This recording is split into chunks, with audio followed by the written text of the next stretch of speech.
नमस्कार विद्यार्थी मित्रांनो, एसएससी कडनं एक महत्वाच्या पदांसाठी जाहिरात आलेली आहे. जाहिरातीमध्ये जवळपास 3712 जागा आहे, ज्याला आपण CHESL म्हणतो, कंबाईन्ड इयर सेकंडरी लेवल. शब्दामध्येच मिनिंग आहे की 12वीचा विद्यार्थी या एक्झामसाठी फॉर्म भरू शकतो. आता ही एसएससी ची जाहिरात आहे, सेंट्रल गव्हर्नमेंटची पोस्ट आहे. यामध्ये 3 वेगवेगळे पद आहेत. त्या 3 वेगवेगळ्या पदांसाठी अशी एकूण पूर्ण भारतामधून 3712 पदांसाठीची जाहिरात आहे. आतापर्यंत सरळ सेवेच्या माध्यमातून बऱ्याचशा एक्झाम तुम्ही दिल्या असतील.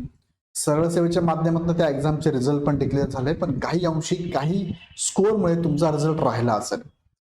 बघा, प्रत्येक वेळेस प्रत्येक ठिकाणी आपण सिलेक्ट होऊ शकत नाही, काही कारणास्तव राहून जातात. त्यातनं तुम्हाला फक्त शोधायचंय का राहिलेलो आहे मी. तो एक मुख्य मुद्दा जर लक्षात घेतला तर आगामी येणाऱ्या एक्झाम तुम्हाला जर त्या एक्झाम मधून एखादं पद मिळणार असेल, वेगळा अभ्यासक्रम नाहीये, सिलेबस तोच आहे. ह्या ग्रुप सी आणि ग्रुप डी च्या पोस्ट आहेत एसएससी मधल्या. आणि आपल्याला माहिती आहे की जे तुम्ही सरळ सेवेला अभ्यास केलाय, जसं की तुम्ही मराठी वाचलंय, इंग्लिश पण वाचलंय, मॅथ पण आहे, रिझनिंग पण आहे, जनरल अवेअरनेस पण आहे, याच सिलेबसवर आधारित ह्या एक्झाम पुढे भविष्यात असणार आहे, ज्याचा की अभ्यास तुमचा काही प्रमाणात, मी असं सांगेल 100%मध्ये 60%पर्यंत 50%पर्यंत अभ्यास झालेला आहे. फक्त त्याला थोडंसं फिनिशिंग करायचं आहे आणि थोडासा ऍडव्हान्स ज्या एसएससी साठी गरजेचा आहे तेवढा जर थोडासा अभ्यास तुम्ही जर वाढवला तर या आगामी काळामध्ये ह्या एक्झाम मधून म्हणजे एसएससी मधून तुम्ही एखादी पोस्ट घेऊ शकता.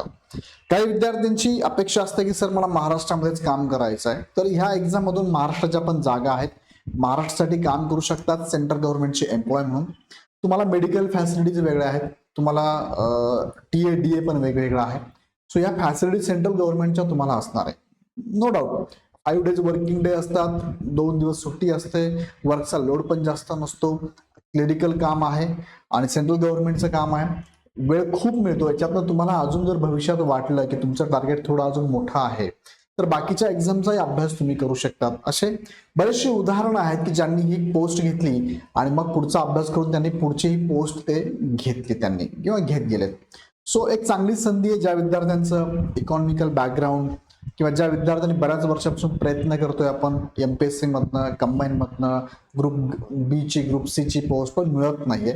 सो अशा विद्यार्थ्यांनी आपल्या एक्झाम, आपल्या अभ्यासाच्या आतापर्यंत जेवढा अभ्यास केलाय त्या धर्तीवरती नक्कीच अशा एक्झामसाठी सुद्धा फॉर्म भरायला पाहिजे, ज्या मार्फत तुमचं सिलेक्शन कदाचित इथे होऊ शकतं आणि कॉन्फिडन्स तुमच्यामध्ये जनरेट होणार. मी असं म्हणणार नाही की एखादी पोस्ट घ्या तिथेच थांबा. तुम्हाला जर तुमचं टार्गेट आधी अजून मोठं असेल तर नक्कीच तुम्ही यासाठी प्रयत्न करायला पाहिजे. सो त्यानुसार तुम्ही सुद्धा एक प्लॅन करायला पाहिजे. प्रत्येक वेळेस काही कारणास्तव राहून जातात ना, तो घटक, तो टॉपिक, तो सब्जेक्ट बाजूला काढा, त्याच्यावरती चांगलं काम करा, तुमच्या विटनेसवरती काम करा. विटनेसवरती काम केलं ना तुमची स्ट्रेंथ वाढेल, तुमची पर्सनॅलिटी वाढेल, ग्रो होईल आणि डेफिनेटली तो कॉन्फिडन्स तुमच्यामध्ये येईल. सो अशी एक महत्वाची जाहिरात आलेली आहे. 8 तारखेपासून फॉर्म सुटलेले आहे, 7 मे पर्यंत फॉर्म भरण्याची लास्ट डेट आहे. पाठीमागे मी ऑलरेडी एक व्हिडिओ घेतलेला आहे, त्यामध्ये पात्रताबद्दल मी सांगितलंय, कोण विद्यार्थी या CHESL साठी पात्र आहे त्याबद्दलचा व्हिडिओ ऑलरेडी मी घेतलेला आहे. त्या व्हिडिओ तुम्ही जाऊन चेक करा. पात्रतेमध्ये शैक्षणिक पात्रता, वयोमर्यादा किंवा तिसरं शारीरिक पात्रता सांगितलेली आहे. सो आजच्या व्हिडिओमध्ये आपण बघणार आहोत की ह्या एक्झामसाठी ही परीक्षा पद्धत नेमकी कशी होणार आहे आणि मग तुमची निवड प्रक्रिया, तर आपण सिलेक्शन प्रोसेस म्हणतो, ती कशी होणार आहे थोडक्यात समजून घेऊया. बघा, समजून घेऊन घ्या आणि मग तुम्हाला वाटतंय की मला ही गरजेचं आहे आणि याच्यातनं मी कदाचित ही पोस्ट घेऊ शकतो, सो डेफिनेटली अप्लाय करा. फी पण एकदम नॉमिनल 100 रुपये फी आहे आणि महिलांना, एक्स सर्व्हिसमॅन, दिव्यांगांना तर हे टोटली फ्रीच आहे. सो याच्याबद्दल थोडक्यात माहिती बघा. ही एक्झामचं नोटिफिकेशन आलंय 8 तारखेला. 8 एप्रिल पासून ते 7 मे पर्यंत फॉर्म भरण्याची प्रोसेस आहे, म्हणजे जवळपास 1 महिना तुम्हाला वेळ मिळतो. तुमच्याकडे फक्त डॉक्युमेंट जे असतात ना, तुम्ही ज्या कॅटेगरीमधून भरणार आहात त्या कॅटेगरीचं एक तर डॉक्युमेंट लागतं, सेंट्रल गव्हर्नमेंटचे डॉक्युमेंट लागतात. ओबीसी सर्टिफिकेट सेंट्रल गव्हर्नमेंटचं आहे, SC ST सेंट्रल गव्हर्नमेंटचं आहे आणि रिझर्व्ह कॅटेगरी, ऑन रिझर्व्ह ज्याला आपण UR किंवा ओपन म्हणतो त्यांना तर काही डॉक्युमेंटची गरज नाहीच आहे. सो तुम्ही फॉर्म भरू शकतात. सो जर ज्यांना कॅटेगरीमधून फॉर्म भरायचे त्यांना स्टेटचं जे सर्टिफिकेट असतं ते चालत नाही, त्याला सेंट्रल गव्हर्नमेंटचं सर्टिफिकेट लागतात. ज्या ठिकाणून तुम्ही हे सर्टिफिकेट काढतात ना त्यांना फक्त सांगा की मला ओबीसी सेंट्रल गव्हर्नमेंटचं सर्टिफिकेट द्या, त्यानंतर SC ST सेंट्रल गव्हर्नमेंटचं सर्टिफिकेट द्या, तेवढं तुम्हाला घ्यायचं आहे. ओके. आता यामध्ये साधारणतः ही फॉर्म भरण्याची प्रोसेस 7 मे पर्यंत आहे आणि तुमची एक्झामची डेट पण त्यांनी इथे मेन्शन केली आहे. हे एक्झाम 2 फॉर्मॅटमध्ये होते किंवा 2 शेड्यूलमध्ये होते, टायर 1 आणि टायर 2. त्यापैकी पहिली जी एक्झाम आहे टायर 1 ती होणार आहे जून आणि जुलैमध्ये. म्हणजे आता जर विचार केला एप्रिल महिना आपल्याकडे अर्धा शिल्लक आहे. एप्रिल, मे आणि जून जवळपास मेचा पूर्ण महिना आहे आणि जून जुलै जर आपण पकडला तर 2.5 महिन्यांपर्यंत तुमच्याकडे कालावधी आहे. 1.5 ते 2.5 महिने किंवा 2 ते 2.5 महिन्यांपर्यंत तुम्हाला हा अभ्यास करायचा आहे. Simple process. मी सिलेबस पण तुम्हाला मी सब्जेक्ट पण सांगतो, त्याचे मार्क्स पण सांगतो, क्वेश्चन पण सांगतो, ही प्रोसेस कशी ते पण सांगतो. पण हा जो सिलेबस आहे ना हा ऑलरेडी तुम्ही कंबाईनला किंवा हा ऑलरेडी तुम्ही सर्व सेवेच्या या मागच्या 1 वर्षात केलेला आहे. थोडासा फिनिशिंग करायचं आहे, थोडंसं SSC कसे प्रश्न विचारते तो एक फॉर्मॅट थोडासा लक्षात घ्यायचा आहे. थोडा PYQ MCQ त्या फॉर्मॅट लक्षात घेतला की ह्या एक्झाम सुद्धा तुम्हाला क्वालिफाय होता येऊ शकतात. मग आता बघूया यामध्ये या संदर्भात इग्नाइट अकॅडमीकडे आपण बॅच पण चालू केली. ह्या बॅच मध्ये आपली टीम मागील 1.5-2 वर्षापासून यामध्ये काम करते. 1.5-2 वर्षापासून सेंट्रल गव्हर्नमेंटचे जे SSC कडनं जेवढे पोस्ट येतात SSC RRB त्याच्यावरती आपले बुक्स मटेरियल पण मार्केटमध्ये येत आहे आणि आपली पूर्ण टीम याच्यावरती काम करते. PYQ MCQ सगळे यांनी सॉल्व्ह केलेल्या त्याचे बुक येत आहे आपलं. सो ही टीम पूर्ण काम करते. ह्या टीमला पूर्ण तो आवाका आणि प्रश्नांची पातळी लक्षात घेऊनच तुमच्यासाठी पूर्ण टीम इथे टीच करणार आहे. सगळ्यांचा अनुभव तुम्ही जर बघितला तर 10 वर्षापासून 14 वर्षापर्यंतचा अनुभव या क्षेत्रामध्ये त्यांचा आहे. ही एक्झाम मराठीमध्ये होणार आहे. यस, त्यांनी नोटिफिकेशन दिलं, मी तुम्हाला दाखवतो, पण ही एक्झाम मराठीत होणार आहे.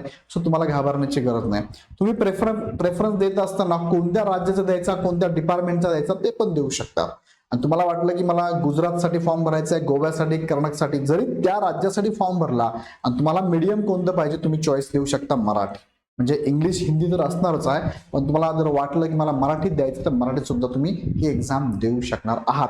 थ्रू आउट सगळ्याच एक्झाम मराठी तुम्ही देऊ शकतात. So don't worry. He batch तुम्हाला फक्त आणि फक्त 999 रुपयात अवेलेबल आहे. लगेच इग्नाइट अकॅडमीचं ऍप डाउनलोड करा आणि डायरेक्ट परचेस करा. आता सवलत पण चालू आहे, 25% ऑफ चालू आहे गुढीपाडवा निमित्ताने. सो लगेच जॉईन करा, याचा फायदा तुम्हाला होईल. हे सगळे वैशिष्ट्य या बॅच मध्ये आहे. MCQ PYQ सहित PDF नोट्स पण तुम्हाला अवेलेबल असणार आहे. काही शंका आले तर ह्या नंबरवरती कॉल करा किंवा खाली स्क्रोल लाईनवरती नंबर त्या नंबरला कॉल करू शकतात. आता बघूया आपण. बघा 3 प्रकारच्या पोस्ट यामध्ये आहे, ज्यामध्ये पहिला आहे लोअर डिव्हिजन क्लर्क, ज्याला आपण LDC म्हणतो, किंवा त्याला अजून दुसरं एक नाव आहे JSA, ज्याला आपण ज्युनियर सेक्रेटरीएट असिस्टंट म्हणतो. हे एक पहिलं पद आहे, ज्याचं पे लेवल जर बघितली लेवल 2 आहे आणि 19,900 पासून 63,200 पर्यंत सॅलरी स्ट्रक्चर. इन हँड जर विचार केला साधारणतः 25,000 ते 30,000 सॅलरी तुम्हाला सुरुवातीला मिळते. बाकीच्या फॅसिलिटी आणि भत्ते अजून वेगळे.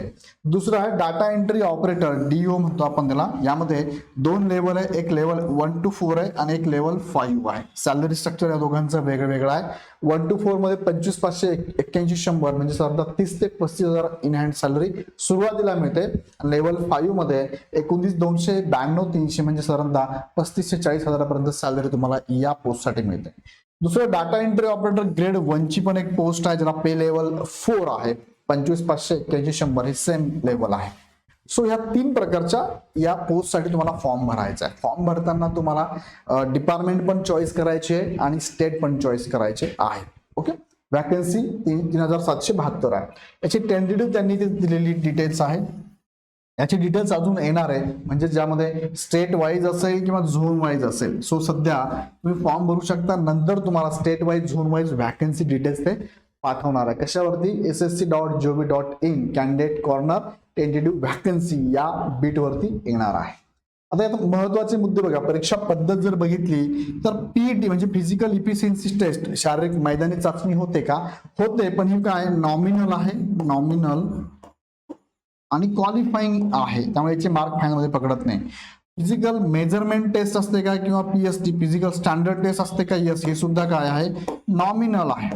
म्हणजे होणार पण एकदम नॉमिनल आणि क्वालिफाईंग आहे, एकदम म्हणजे कोणीही क्वालिफाईड होऊ शकतं अशी आहे.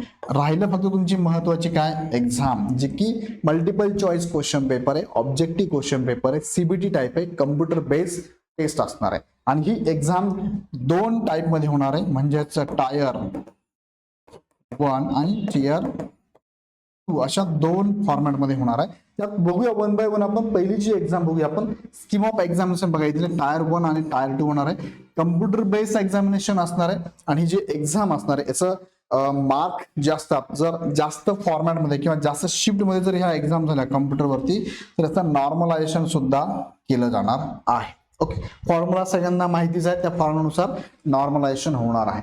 यामध्ये लक्षात घ्या, scheme of tyre examination first जर बघितलं, टायर 1 जर आपण बघितली तर काय स्कीम याच्यामध्ये, यामध्ये बघा 4 सब्जेक्ट आहे. इंग्लिश लँग्वेज आहे, बेसिक नॉलेज संदर्भात आहे. इंग्लिश लँग्वेज एकदम बेसिक आहे, तुम्हाला माहिती आहे 12वीच्या विद्यार्थ्यांसाठी ही एक्झाम आहे, 12वी पास असणार आहे. सो त्या लेवलचं इंग्लिश तुम्हाला विचारलं जाणार आहे. जनरल इंटेलिजन्स म्हणजे आपण रिझनिंग म्हणूया याला, त्यानंतर क्वांटिटेटिव्ह ऍप्टिट्यूड ज्याला आपण बेसिक मॅथ म्हणूया, आणि जनरल अवेअरनेस म्हणजे history, geography, polity, economics, science हे सब्जेक्ट त्यामध्ये येतात.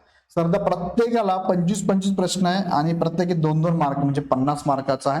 टोटल जर आपण बघितलं तर हा 200 मार्कांचा क्वेश्चन पेपर आहे. 100 क्वेश्चन असतात, 200 मार्क असणार आहे आणि याला 60 मिनिटं वेळ आहे. म्हणजे 100 प्रश्न सोडवायला 60 मिनिटं आहे.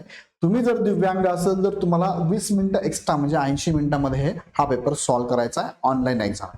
आता टियर 1 मध्ये तुम्ही जर बघितलं की तुम्हाला 200 मार्क आहे, मग 200 मार्क इथून तुम्ही जाणार टियर 2 मध्ये. म्हणजे टियर 1 पासून जर टियर 2 ला तुम्हाला जर जायचं असेल तर आउट ऑफ 200 किती मार्क्स तुम्हाला इथे अपेक्षित आहे, ज्याला आपण कट ऑफ पण म्हणूया, किंवा किती मार्क पडले तर जाणार आहे. तर त्यासाठी त्यांनी सांगितलंय काय, The tier 1 examination will consist of objective type multiple choice question paper आहे.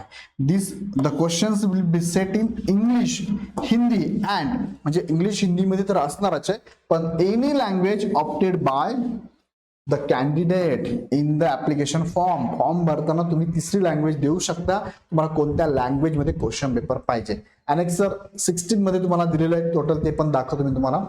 नंतर सांगितलं निगेटिव्ह मार्किंग आहे का, तर येस निगेटिव्ह मार्किंग आहे. 0.50 फॉर इच रॉंग आन्सर. म्हणजे एक क्वेश्चन जर चुकला तर 1 मार्क वजा होणार. एक क्वेश्चन चुकला तर 1 मार्क काय होणार आहे तुमचा, सॉरी अर्धा मार्क वजा होणार. म्हणजे एका प्रश्नाला किती मार्क आहेत, 2 मार्क आहे.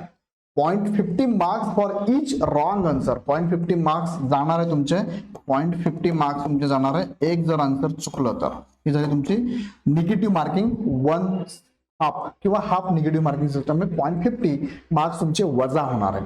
इथे लक्षात, एक प्रश्न चुकला तर अर्धा मार्क वजा होणार आहे. यानुसार तुमची निगेटिव्ह मार्किंग पण या ठिकाणी असणार आहे. आणि लँग्वेज मध्ये तुम्हाला मी आताच बोललो 14 नंबरची, सॉरी तुमची मराठी जर आपण बघितली तर मराठी सुद्धा तुम्ही घेऊ शकता. 10 नंबरचा ऑप्शन तुम्हाला मराठी आहे, कोड नंबर आहे हा 14. तर यानुसार तुम्ही मराठीत सुद्धा ही एक्झाम देऊ शकतात. आता परत एकदा मला सांगायचं असं की टियर 1 मधून टियर 2 मध्ये कसं जातो तुम्ही, तर बघा इथे क्वालिफाईंग आहे. ह्या टियर 1 ला तुम्ही जर क्वालिफाईड झालेत, बघा टियर 1 ला तुम्ही जर क्वालिफाईड झालात तर तुम्ही डायरेक्टली टियर 2 ला जातात. म्हणजे टियर 1 मध्ये क्वालिफाईंग होणं गरजेचं आहे. म्हणजे तुमचं इथे मेरिट लागणार नाहीये. जे जे विद्यार्थी क्वालिफाईड झाले ते विद्यार्थी लगेच काय करणार आहे, टियर 2 ला ऑल सगळे जेवढे क्वालिफाईड झाले ऑल कॅन्डिडेट इथे जाणार आहे. आता ऑल कॅन्डिडेट किती असू देत ना, काही इश्यू नाहीये, टियर 2 ते देणार आहेत. मग टियर 1 ला क्वालिफाईंगला कसे, क्वालिफाईंग कसं असतं, तर क्वालिफाईंगचे त्यांनी दिलेला रूल तुम्हाला मी दाखवतो. क्वालिफाईंग कसं असावं लागतं, तर क्वालिफाईंग साठी त्यांनी दिलेले हे मार्क्स आहे बघा. मला आउट ऑफ 200 टियर 1 साठी, टियर 1 साठी मला आउट ऑफ 30% पाहिजे. आउट ऑफ 200 30% म्हणजे किती मार्क पाहिजे. जर कॅन्डिडेट तुम्ही ओपनचे असाल तर तुम्हाला कमीत कमी मार्क असा लागतात 60. त्यानंतर ओबीसी ईडब्ल्यूएच चे असाल तर 25% म्हणजे 50 मार्क तुम्हाला पाहिजे. आणि तुम्ही जर एससी एसटी कॅटेगरीमध्ये असाल अदर दॅन ओपन ओबीसी आणि ईडब्ल्यूएस तर तुम्हाला 20% म्हणजे 40 मार्क कंपल्सरी लागतात. हे जर मार्क तुम्हाला पडलेत ना, तुम्ही डायरेक्ट कुठे जातात, टियर 2 ला जातात. टियर 2 ला तुम्ही एक्झामला जाणार आहात. इथे मेरिट लागणार नाही, डायरेक्ट तुमचं सिलेक्शन टियर 2 ला होणार आहे. ओके, आता मी परत मागे घेऊन जातो तुम्हाला. मी इथपर्यंत आपण आलो. टियर 1 मध्ये सांगितलं तुम्हाला मी, लँग्वेज पण सांगितलं. आता टियर 2 मध्ये तुम्ही जर गेलात ना, टियर 2 ची एक्झामिनेशन कशी असते बघा. टियर 2 सेक्शन 3 मध्ये होते. सेक्शन 3 मध्ये टियर 2 होते, म्हणजे त्यामध्ये सेशन 2 आहेत बघा. सेशन 2 आहेत. सेशन किती आहे? 2 आहे. आणि सेक्शन किती आहे? सेक्शन किती आहे? 3 आहे. कसं लक्षात घ्या. माझा ही एक्झामचं शेड्यूल त्यांनी दिलंय की नाही, जून जुलैला टियर 1 होणार आहे, त्यानंतर ते शेड्यूल देतील तुम्हाला आणि कदाचित त्यानंतर 1.5-2-3 महिन्यानंतर तुमची टियर 2 होणार आहे लिस्ट लागून. मग टियर 2 मध्ये काय सिलेबस आहे तुम्हाला? टियर 2 मध्ये बघा, सेक्शन 1 घेऊया पहिले. सेक्शन 1 हा किती तासांचा असणार आहे? 2:50 2 तास 15 मिनिटांचा असणार आहे. 2 तास 15 मिनिटांचा हा सेशन असणार आहे, कंटिन्यू असणार आहे. यामध्ये काय? त्यामध्ये बघा सिलेबस काय, त्यामध्ये सेक्शन 1, सेक्शन 2 आणि सेक्शन 3 दिलेला आहे. सेक्शन 1 मध्ये 2 मॉड्यूल आहे, सेक्शन 2 मध्ये 2 मॉड्यूल आहे, सेक्शन 3 मध्ये पण 2 मॉड्यूल आहे. सेक्शन 1 मध्ये बघा मॉड्यूल 1 मॅथ आहे. सेक्शन 2 मध्ये मॉड्यूल्स आहे रिझनिंग. मॅथचे 30 क्वेश्चन, रिझनिंगचे 30 क्वेश्चन, टोटल 60 क्वेश्चन येणार आहे. प्रत्येकी 3 मार्काला 180 मार्कांचा हा पहिला सेक्शन असणार आहे. एका तासात सोडवायचं बरोबर. एका तासात म्हणजे काय? 60 प्रश्न 60 मिनिटांमध्ये सोडवायचे तुम्हाला बरोबर. 60 प्रश्न 60 मिनिटांमध्ये 60 मिनिट तुम्हाला मिळणार आहे. जर दिव्यांग असाल तर 1 तास 20 मिनिटं तुम्हाला मिळतात. नंतर सेक्शन 2 जर आपण घेतला तर त्यामध्ये बघा इंग्लिश आहे आणि मॉड्यूल 1 मध्ये, मॉड्यूल 2 मध्ये जर इंग्लिश आणि कॉम्प्रिहेन्शन आहे, मॉड्यूल 2 मध्ये जनरल अवेअरनेस आहे. बघा इंग्लिशचे 40 प्रश्न, जनरल अवेअरनेसचे 60 प्रश्न 180 मार्कांसाठी आहे. हा सुद्धा क्वेश्चन पेपर तुम्हाला किती मिनिटात सोडवायचा आहे? सेक्शन 2 60 मिनिटांमध्ये सोडवायचा. 60 मिनिटांमध्ये झाले 2 तास.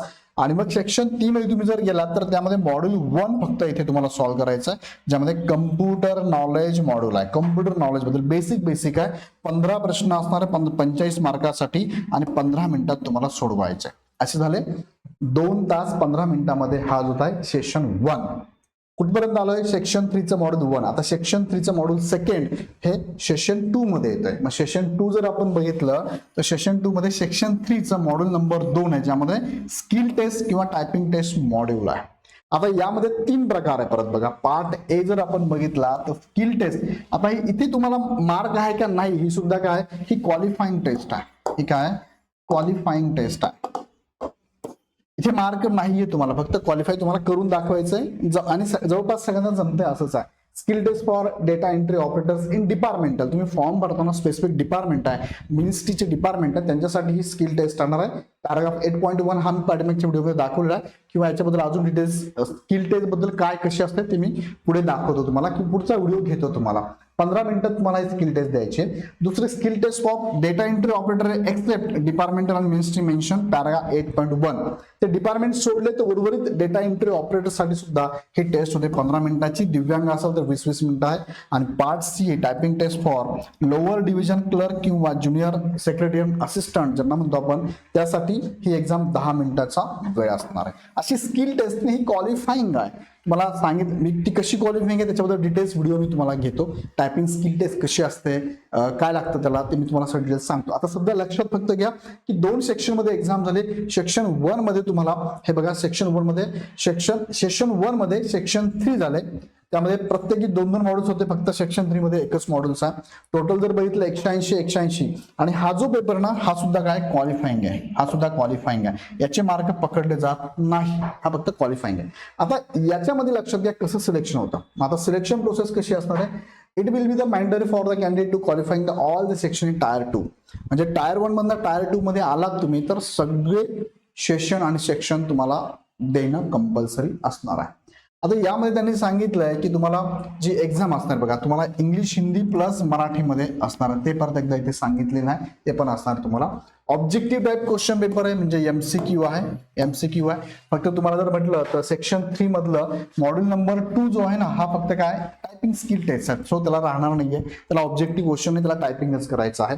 त्यानंतर there will the negative marking. आता बघा सेक्शन टायर 2 ला निगेटिव्ह मार्किंग कसं आहे, 1 mark for each wrong answer. म्हणजे 1 मार्क एक क्वेश्चनचा. एक क्वेश्चन जर रॉंग झाला तर 1 मार्क वजा होणार आहे. पाठीमागे टायर 1 ला काय होतं 0.50 मार्क, इथे काय दिलं 1 mark, 0.50 mark for 1 wrong answer होतं. इथे 1 मार्क जाणार आहे एका रॉंग आन्सर साठी. त्यानंतर बघितलं modules 1 of section 3 that is computer knowledge test is mandatory but qualifying in nature. म्हणजे काय मॅन्डेटरी आहे पण ती क्वालिफाईंग नेचर मध्ये आहे. म्हणजे क्वालिफाय व्हायचंय, फक्त त्याचे मार्क पकडले जात नाही. जो मॉडेल 2 मी तुम्हाला दाखवलं बघा, कम्प्युटरचा मॉडेल 2 दाखवला, हा जो आहे ना, हा फक्त क्वालिफाईंग आहे, त्याचे मार्क पकडले जात नाही बघा.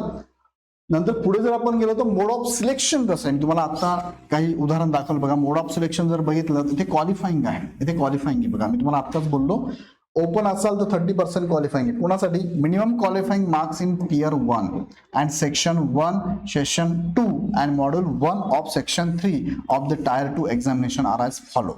म्हणजे टायर 1 ला पण तुम्हाला क्वालिफाईंग आहे आणि टायर 2 ला सुद्धा. कोणत्यासाठी सांगितलं मी? सेक्शन 1 सेक्शन 2 आणि मॉड्यूल 1 ऑफ सेक्शन 3. म्हणजे कम्प्युटरचं आहे हे मॉड्यूल, कोणतं आहे? कम्प्युटरचं आहे, ज्याला 15 प्रश्न आहे आणि 45 मार्क आहे.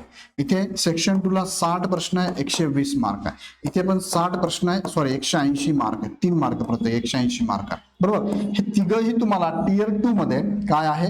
आणि इथे जर बघितलं तर 100 प्रश्न आहे, 200 मार्क आहे. काय आहे? टियर 1 आहे. आणि टियर 2 मध्ये जर बघितलं तर हे टियर 2 मध्ये येतात बरोबर आहे. हे सुद्धा क्वालिफाईंग आहे, 30, 25 आणि 20 मार्कला 20% असे पर्सेंटेज नुसार क्वालिफाईंग असणार आहे. थोडं पुढे मी घेऊन जातो तुम्हाला बघा, त्यांनी अजून डिटेल सांगितलंय. Candidate will be shortlisted for the tier 2 examination on the basis of their performance in tier 1 examination. Normalization score of candidate will be used to determine merit and for final selection. म्हणजे normalisation झाल्यानंतर तुमचं selection होणार आहे tier 2 साठी. आता इथे एक वाक्य तुम्हाला मी दाखवतो. इथे काय सांगितलं बघा, tier 2 examination will be conducted for all the candidate. हे वाक्य नीट लक्षात घ्या. Tier 2 examination will be conducted for all the candidate qualifying in tier 1. म्हणजे टियर 1 मध्ये तुम्ही जर क्वालिफाईड झाला तर तुमच्या सगळ्यांसाठी टियर 2 एक्झाम घेतली जाणार आहे. म्हणजे सगळेच क्वालिफाईड होणार आहे. सुरुवातीला पण सांगितलं, in tier 2 all the candidates will be required to appear in all 3 section. 3 section सगळे तुम्हाला अपीअर होणं गरजेचं असणार आहे. नंतर there may be separate category wise cut off. Separate category wise cut off लागेल, डिपार्टमेंट नुसार सुद्धा तुमचा कट ऑफ लागणार आहे बघा. Tier 2 it will be mandatory for the candidate to qualifying all the section. सगळे सेक्शन क्वालिफाय होणं tier 2 मध्ये तुम्हाला कंपल्सरी असणार आहे. आता बघा लक्षात घ्या, तुमचं जे फायनल मेरिट लागणार ते कसं लागणार आहे बघा. टियर 1 मध्ये सुद्धा क्वालिफाय होणं गरजेचं आहे, तर तुम्ही टियर 2 ला जातात. टियर 2 मध्ये सुद्धा क्वालिफाय होणं गरजेचं आहे, तर तुमचा विचार मेरिटसाठी केला जाणार आहे. लक्षात घ्या, म्हणजे सांगितलंय on the aggregate performance in section काय 1 and section 2 of tier 2. Tier 2 मधले पहिले 2 सेक्शन तुम्ही जर परफॉर्मन्स चांगला असेल एक्झामिनेशनचा तर candidate will be shortlisted for evaluation of section 3. Section 3 मध्ये इव्हॅल्युएशन आहे, कम्प्युटर बेस्ड नॉलेज आहे आणि टायपिंग टेस्टचं नॉलेज आहे. टायपिंगची टेस्ट आहे बरोबर. मग तुम्हाला सेक्शन 1 आणि सेक्शन 2 मध्ये तुमचा परफॉर्मन्स चांगला जर असेल त्याच्या बेसवर तुमचं सिलेक्शन काय होणार सेक्शन 3. म्हणजे तुमचं क्वालिफाय होणं पण गरजेचं आहे आणि तुमच्या परफॉर्मन्स नुसार तुमची लिस्ट लागून तुमचं सेक्शन 3 मध्ये तुमचं सिलेक्शन होणार आहे. सेक्शन 3 देण्यासाठी सेक्शन 3 मध्ये मॉड्यूल 1 मॉड्यूल 2 आहे. मॉड्यूल मध्ये कम्प्युटर नॉलेज आहे आणि मॉड्यूल 2 मध्ये काय टायपिंग टेस्ट स्किल आहे. आता बघूया पुढे. The candidate who are not qualified in section 1, section 2 will not be eligible for evaluation of section 3. म्हणजे टियर 2 मध्ये काय म्हटलं मी, टियर 2 मध्ये तुम्हाला 3 सेक्शन आहे, सेक्शन 1 सेक्शन 2 आणि सेक्शन 3 पैकी ह्या 2 मध्ये काय तुम्हाला क्वालिफाय जर तुम्ही झालात तर तुमचं सिलेक्शन काय होणार आहे, ह्या सेक्शन मॉड्यूल 3 मध्ये तुम्ही जाणार आहे. सेक्शन 3 मध्ये म्हणून या सेक्शन 3 मध्ये तुम्ही जाणार आहात बरोबर आहे. इथे क्वालिफाय होणं गरजेचं आहे, तेच 30, 25 आणि 20% मध्ये क्वालिफाय होणं गरजेचं आहे. मग तुम्ही इथे आल्यानंतर बरोबर तुम्ही there will be not consider for further selection process. जर नाही झालं तुमचं इथे क्वालिफाय तर तुमच्या पुढच्या प्रोसेस तुम्हाला विचार केला जाणार नाही. मग सेक्शन 3 बघा, सेक्शन 3 मध्ये काय, section 3 of the tier 2 is qualifying in nature. हा सुद्धा क्वालिफाईंग आहे. मी तुम्हाला मगाशी सांगितलं क्वालिफाईंग 30, 25 आणि 20 qualify. In other word both modules that is computer knowledge test and skill test और typing test are qualifying in nature. Skill test for DO data entry operators is mandatory for all the qualified candidate. Typing test for post other than DOs is mandatory for all candidates except those who are exempted from appearing in the typing test. आता कुणाला typing taste compulsory नाहीये त्याबद्दल पुढे व्हिडिओमध्ये मी मला सांगतो. सध्या लक्षात घ्या की टियर 1 टियर 2 मधनं तुमचं सिलेक्शन होणार आहे. फायनल जे मेरिट लागतं ना, फायनल जे मेरिट लागतं, merit list will be prepared on the basis of overall performance of candidate in tier 2 examination only. Tier 2 मध्ये तुम्हाला किती मार्क पडलेले आहेत, त्यातले त्यात कोणते मार्क आहे बघा. Merit list will be prepared on the basis of aggregate marks scored in section 1 section 2 of tier 2. म्हणजे ह्या दोन्ही सेक्शनच्या मार्कांवरतीच तुमचं फायनल मेरिट लागतं. क्वालिफाय होणं गरजेचं आहे. मग आता ह्या दोन्ही सेक्शनला मार्क किती आहे जर बघितलं 180 मार्कांचे ह्या दोन्ही एक्झाम आहे सेक्शन. टोटल 360 पैकी तुम्हाला जेवढे मार्क पडतात, पण कंपल्सरी काय आहेत परत, जो सेक्शन 3 आहे काय, सेक्शन 3 जो आहे ना बोथ मॉड्यूल्स, त्याला काय क्वालिफाय होणं गरजेचं आहे बरं का. याचे मार्क पकडले जात नाही, पण इथे क्वालिफाय होणं गरजेचं आहे. मग या सेक्शन 1 2 म्हणजे 180 360 मार्कांवरती तुमचं फायनल मेरिट लागणार आहे. Final selection of candidate in each category will be made on the basis of overall performance in tier 2 examination and performance of post. आता तुम्ही फॉर्म भरताना प्रेफरन्स कोणता दिलाय त्यानुसार तुमचं सिलेक्शन होणार आहे. Candidates are therefore required to exercise preference of post very carefully. म्हणजे तुम्हाला प्रेफरन्स केअरफुल द्यायचे, परत नंतर चान्स मिळणार नाही. सो आत्ताच फॉर्म भरताना काळजी घ्या. इथे लक्षात. हा, अशा पद्धतीने ही झाली तुमची टियर 1 टियर 2. आता पीईटी जर आपण बघितली, ज्याला आपण म्हणतो की फिजिकल एफिशिएंसी टेस्ट, ही एकदम नॉर्मल आहे, नॉमिनल आहे. तुम्हाला सुरुवातीलाच सांगितलं ग्रुप सी साठी एकदम नॉर्मल आहे, नॉमिनल आहे. काय आहे ते बघा, त्यामध्ये सांगितलंय 1 माइल रन करायचं. 1 माइल काय करायचं तुम्हाला, रन करायचंय. 1 माइल रन पळून दाखवायचंय. किती मिनिटामध्ये पळायचं तुम्हाला, 10 मिनिटामध्ये पळून दाखवायचं आहे. काय, only passing the test is mandatory, म्हणजे पासिंग करायची, फक्त क्वालिफाय व्हायचं. ओके, त्यात खाली काय सांगितलं, 1 mile run to be completed within the specified time. Candidate qualifying through state selection staff selection commission will have to mandatory pass the test in 1 mile run to be held at GREF centre Pune to undergo further medical examination. म्हणजे ही होणार तुमची PET. त्याला काय आपण PET होणार. Simple आहे की नाही, 1 माइल फक्त पळायचं 10 मिनिटामध्ये. नंतर तुम्ही जातात पुढे काय, फिजिकल स्टँडर्ड आहे, PST फिजिकल स्टँडर्ड टेस्ट असते. म्हणजे तुमचं रिक्वायरमेंट आहे. बघा काय रिक्वायरमेंट आहे, मी महाराष्ट्राचं फक्त तुम्हाला दाखवतो. रिजन वाईज जर बघितलं तर सेंट्रल रिजन मध्ये महाराष्ट्र येतो, आणि महाराष्ट्रामध्ये आपण जर बघितलं तर मिनिमम हाईट तुम्हाला लागते 157 सेंटीमीटर हाईट लागते, आणि तुम्हाला चेस्ट जी लागते 75 सेंटीमीटर, आणि फुगवून ती 5 सेंटीमीटर वाढली पाहिजे, आणि मिनिमम कमीत कमी वेट लागतं 50. जास्त चालेल 50, मिनिमम कमीत कमी 50 लागणार आहे. महाराष्ट्रासाठी मी तुम्हाला सांगितलंय. हे तुमचं काय, शारीरिक पात्रता असावी लागेल, तो विद्यार्थी फॉर्म भरू शकतो. आणि मग अशा पद्धतीने फायनल तुमचं सिलेक्शन होणार आहे. त्याच्यावर मेडिकल टेस्ट पण होते, नॉर्मल मेडिकल टेस्ट असते ती होते, आणि टियर 2 च्या सेक्शन 1 सेक्शन 2 च्या म्हणजे 360 मार्कांवरती फायनल मेरिट लागतं. आता हे सगळं थोडंसं समजून घेताना तुम्हाला जर काही अडचण आली तर कमेंट बॉक्समध्ये कळवा. अजून काही प्रश्न असेल कमेंट बॉक्समध्ये नक्की कळवा. पण याची तयारी करताना तुम्हाला जर मार्गदर्शकाची गरज असेल, बघा महाराष्ट्रामध्ये इग्नाइट अकॅडमी याच्यावरती काम करत आहे. इग्नाइट अकॅडमीची टीमच पूर्ण याच्यावरती काम करून तुम्हाला सगळ्या गोष्टी अपडेट देते. सो अजिबात किंचितही मनामध्ये संशय न ठेवता ही टीम तुम्हाला प्रॉपर गायडन्स करणार आहे. सो लगेच इग्नाइट अकॅडमीचं ऍप डाउनलोड करा, आणि यावरती लगेच ही बॅच परचेस करा. ही फॉर्म सुटलेले आहे, तुमच्याकडे साधारणतः 2 ते 2.5 महिन्याची वेळ आहे. जून जुलैमध्ये तुमची एक्झाम होणार आहे. कम्प्युटर बेस्ड एक्झाम आहे, सो याची रिस्क घेऊ नका, लगेच कामाला लागा. अगदी याची फी सुद्धा अगदी नॉमिनल ठेवली आपण, 999 रुपये फी. आणि आता तुम्ही जर गेलात ना, त्यात पण ऑफर आहे, 25% ऑफ आहे तुम्हाला. सो 25% म्हणजे जवळपास 250 रुपयापर्यंत ऑफ तुम्हाला इथे मिळू शकते. लगेच ही बॅच जॉईन करा. काही शंका असेल तर इथे खाली नंबर दिले, त्या नंबरवरती तुम्ही कॉल करा, किंवा स्क्रोल लाईन वरती नंबर असतो त्या नंबरवरती कॉल करा. व्हिडिओ आवडला असेल तर लाईक करा, चॅनल सबस्क्राईब करा, शेअर पण करा. अजून काही प्रश्न असेल तर कमेंट बॉक्समध्ये नक्की करा. तुर्तास थांबतो. खूप खूप धन्यवाद.